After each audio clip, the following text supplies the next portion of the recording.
Today I'm going to be showing you a recipe for dark chocolate peanut butter bark. This is a really simple recipe, only requiring dark chocolate chips, peanut butter, I use the good kind with sugar and oil added, but you can use natural if you want, and salt.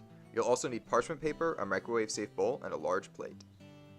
The first step is to put the chocolate chips into a microwave safe bowl.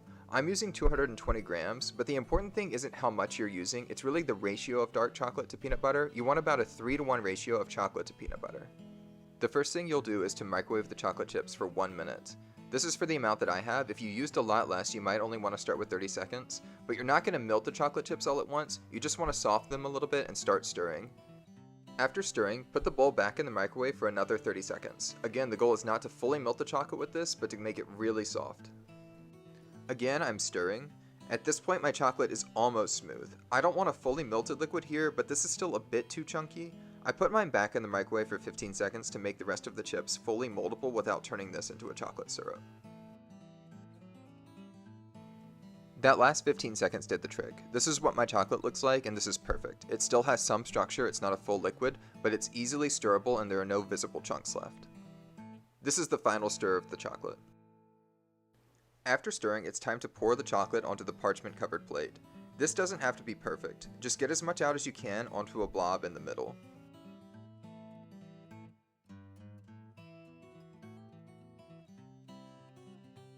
Once you have your blob, start spreading it around with the back of your spoon. I aim for somewhere about 1/8 of an inch thick, but this doesn't have to be specific. It's actually good to have some variation in the texture and ratio in the final project. Just spread this until it forms a good chocolate base. At this point, you have the option of using a clean bowl to make the peanut butter pure and visually pleasing, or you can do what I do and reuse the chocolate bowl to scoop peanut butter into it. Again, you want about 1/3 as much peanut butter as dark chocolate. In my case, that's about 73 grams. Then microwave the peanut butter for 30 seconds. Oh, and be sure to lick the spoon clean because it has delicious peanut butter on it. You can see that the peanut butter is quite soft after microwaving. This makes it easier to scoop it out on top of the chocolate, drizzling or plopping it across the entire top.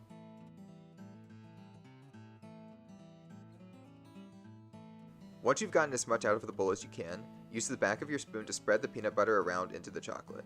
You can also press the two into each other as you work, merging them to differing degrees and creating zones that have variety in how combined or separate their flavors are.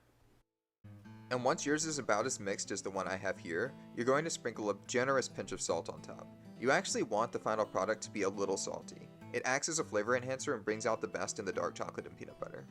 And after adding the salt, put this in the fridge for the next 30 minutes to 1 hour to let it chill and harden. And now is a good time to come back to the bowl of melted chocolate and peanut butter from before. You may want to snack on it while you wait. I try not to get caught, but I inevitably end up with chocolate smeared across parts of my lip or face. I wish you better luck at being sneaky. 30 minutes to an hour later, the bark is set. The peanut butter is still a bit soft, but the chocolate is solid at this point. I use a knife to break off a bit and take a bite.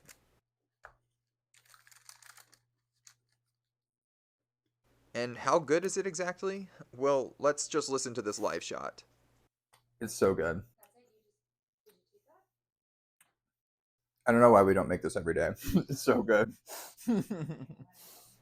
And that's it. This dessert is an absolute staple at my place because of how easy and tasty it is.